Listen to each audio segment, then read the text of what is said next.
Welcome to our channel. Today we how to automate language learning communities with Meetup, detailed guide step by step clearly.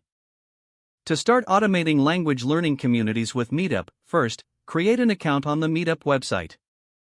Once registered, log into your account and navigate to the Create a Meetup button. Select the appropriate category for your language learning community. Fill in the essential details such as the name of your group, description, and language focus. Make sure to set up the location where the meetups will take place, whether online or in person. Next, customize the recurring event settings by choosing the frequency of your meetups. Opt for automatic reminders and notifications for the members, which keeps everyone informed.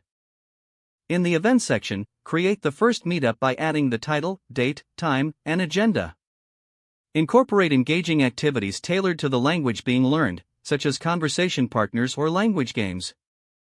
Once your first event is set, publish it and promote it within the Meetup community. Monitor member engagement by using the platform's insights and analytics tools. Consider creating a schedule for future events. Using the recurring event function saves time. To enhance community interaction, set up a dedicated online space like a Facebook group or Discord channel.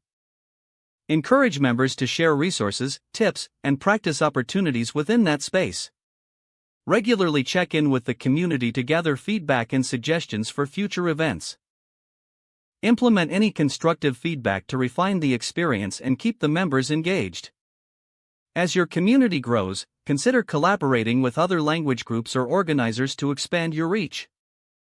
Stay consistent with notifications and reminders so members remain engaged and informed about upcoming events. This will not only enhance participation but also foster a sense of belonging among the members.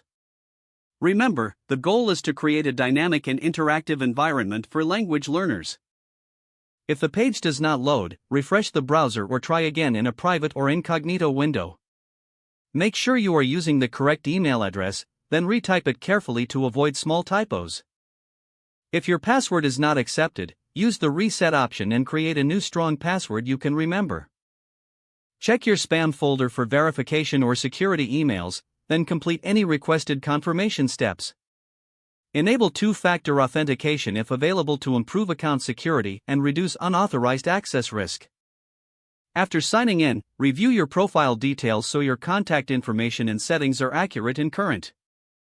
If you see an error message, note it down and try again after restarting your device and internet connection. Log out when you finish, especially on shared devices, to keep your account and payment information secure. Don't forget to like this video and subscribe to our channel for more step-by-step tech guides.